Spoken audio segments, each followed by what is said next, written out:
Hello and thank you for joining us today at Distracted by Life. Our podcast is all about making change within yourself and your relationships.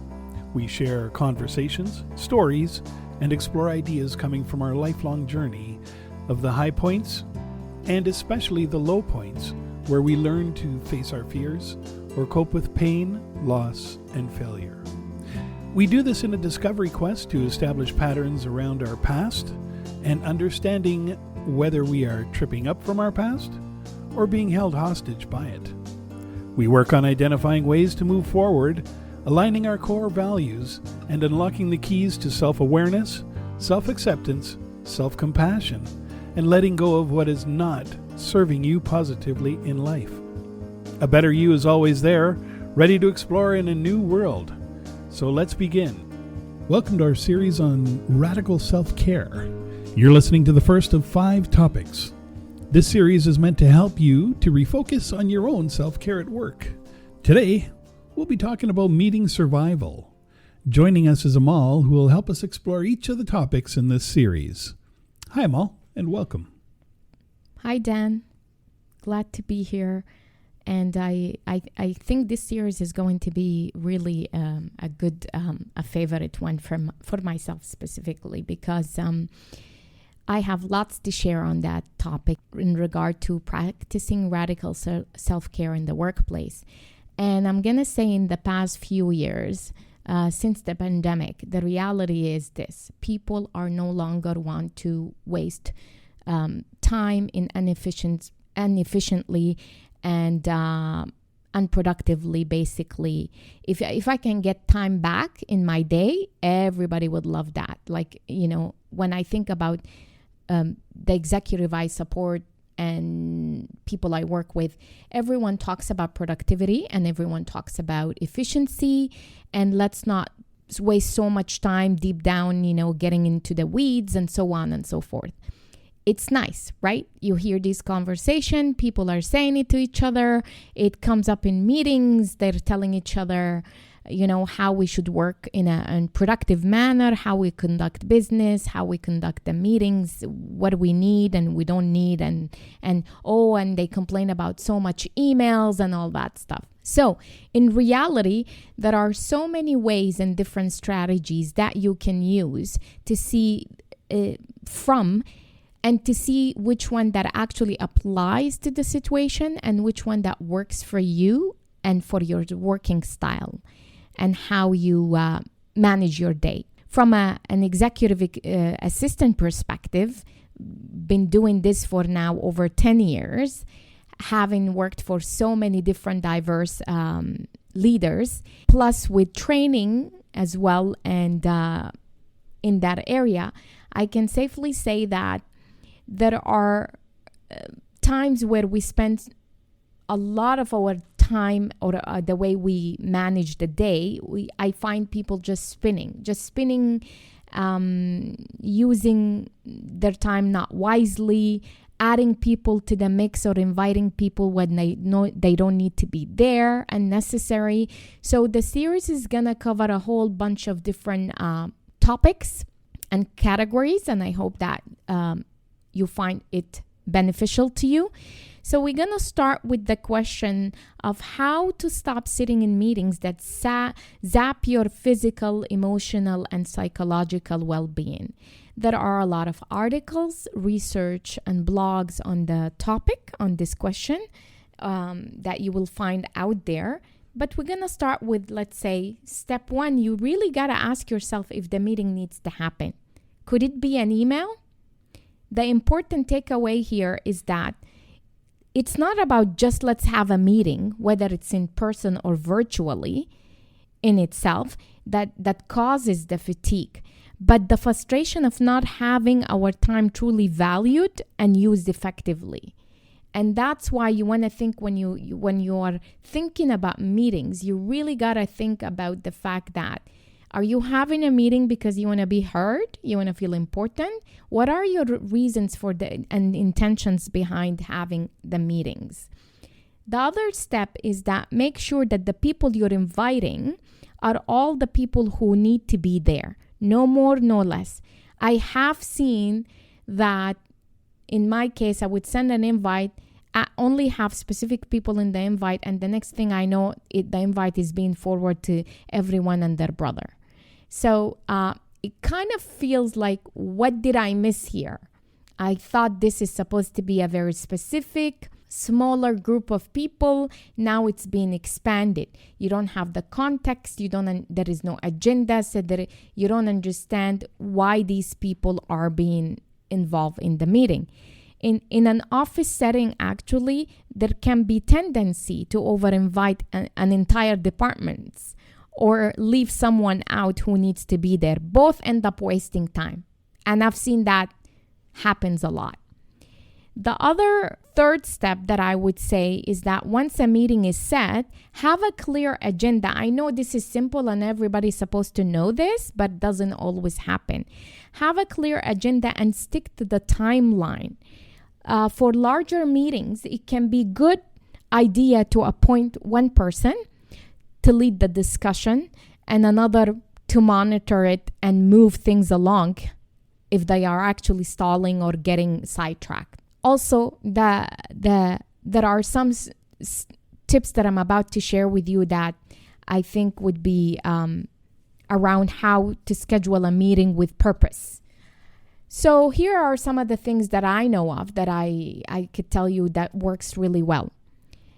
When you're having one-on-one meetings with your direct reports, so let's say this is from an executive assistant perspective who knows how to manage a calendar like a ninja and doesn't do anything without an intention and a purpose behind it. So when we look at a direct report, let's say you have six people direct under you as your direct report. I think it's really good strategy to have all your one-on-ones on a Monday, if possible, to schedule them all on a Monday, because that leaves you with the rest of the week to do other things, whether that attending conferences, speaking engagement, or being at another high-level, high-priority meetings. Also, for let's say you have weekly leadership meetings. When you have a weekly leadership meetings, these meetings should be built based on decision making that are required to be made collectively versus updates for each area. Currently, I see that where some people are using the leadership weekly meeting to give updates in their department. And say you have IT, HR, finance, legal, marketing, corporate development, and so on and so forth. So you have these people attending a weekly leadership meeting, and each person is given their update in their perspective area. But I don't understand the purpose of that meeting that way, because at the end of the day, they're giving each other update in their area, but there is no decision being made, no minutes being taken, and there is no action item in the meeting. So technically speaking, when I think about an hour and a half meeting weekly for this, it's unnecessary, because this looks like more of an update, informational, than it is decision making or critical thinking on items. So a meeting like that can translate into to get back an hour and a half into your meeting, to your week, you can actually have each collective area do an update via email and shared collectively with the people at that table. But not a meeting, but more of an email update from each area, and everyone is copied on it, versus wasting an hour and a half weekly on just giving update to each other. The other kind of tip that you could use in terms of company-wide communication and keeping pulse, those are your town halls. And the town halls are good to be conducted quarterly, because you're bringing people together company-wide, and that's where you're sharing your business results, updates on project, new things that are happening. Also, you can acknowledge some people at a broader perspective in those meetings. Board and committee meetings make sense quarterly. I've seen people doing them on a monthly basis. They are a nightmare if you do this on a monthly basis. Board meetings and committee meetings don't make sense to meet on a monthly basis. It makes a lot of sense when you do them on quarterly. You can also utilize something as a company newsletter that can be used as a departmental updates that you can send. Let's say if you have a marketing and communication department, can own that compiling and the content enhancement and improvement and the sending. That can be used as a transparent communication company-wide, and everyone get to read what's happening under each department. Also, you could use an internal internet homepage where you can also utilize it as such for updates. This will eliminate a lot of the confusion, a lot of the unnecessary meeting, and a lot of unnecessary emails back and forth if you utilize a company internet homepage internally to list a whole bunch of information, forms, processes in place, so people are the more you have a transparent and open communication of where people can find the information and they can have that information at their fingertip, the less meetings and emails and back and forth will take place. You can also use, which is very important and not a lot of people use it, some do, some don't, is minutes and action item to hold people accountability, basically. If you're attending meetings and you keep having these weekly meetings, but there is no agenda and there is no action items being recorded and there is no follow-up, then you know what? That meeting is unnecessary. You don't need that one meeting weekly because there is nothing comes out of it. If you're meeting based because you want to update each other, you can use email as update for that. Also, strategically, if you want to get together for strategic planning purposes for the year, for the quarter, or for the next quarter, or the next year, or for budget planning, these are things that you can definitely book separately. So you would book specifically, let's say, a day or 2-day strategic planning sessions. You bring in all your direct report, and you have a proper agenda, and you plan it very meticulously so there is an actual efficiency and productivity out of those meetings, especially if you're involving people that coming from different locations to visit and bring them together in a meeting room. When we talk about finance, obviously finance have the budget meetings that they take place and need to happen. Budget review, budget planning, those are also critical. They can be done set in advance. They could be a lot of preparation goes into them, so they become more productive, smooth, and efficient.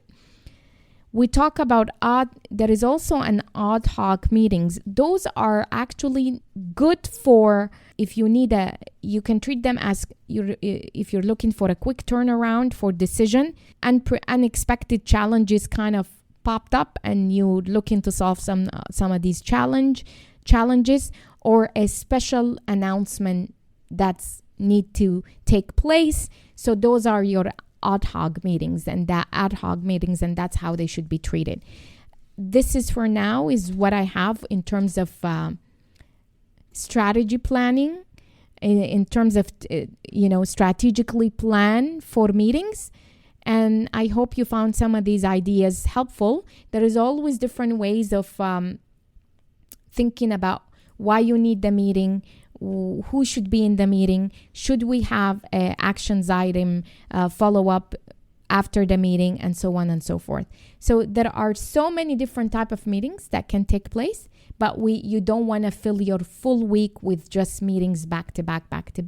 You want to prioritize what really needs to happen and bring people into a room and have a conversation versus what you could do virtually, or versus what you could do via email or utilizing other areas for updates and informational. Thank you so much for joining me today in this topic about surviving meetings. Hopefully the next episode will be also useful to you. Until then, stay tuned. I'll talk to you then. Thanks, Amal. And thank you all very much for joining us here at Distracted by Life. If you're interested to learn more, check out our other podcasts, of course, or hop online to Amal's website at amalcandido.com, where she talks about her coaching world covering life, leadership, and mindfulness, including links to popular podcasts and to her books as well. And with that said, stay tuned for our next episode. And from Amal and myself, thanks again, and talk to you soon.